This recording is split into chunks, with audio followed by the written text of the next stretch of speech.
देवी सर्वभूतेषु विष्णुमायेति शब्दिता नमस्तस्यै नमस्तस्यै नमस्तस्यै नमो नमः।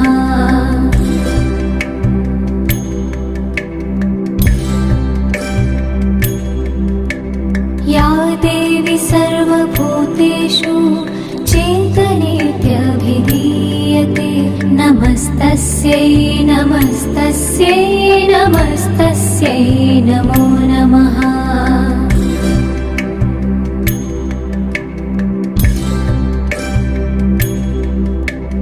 या देवी सर्वभूतेषु बुद्धिरूपेण संस्थिता नमस्तस्यै नमस्तस्यै नमस्तस्यै नमो नमः।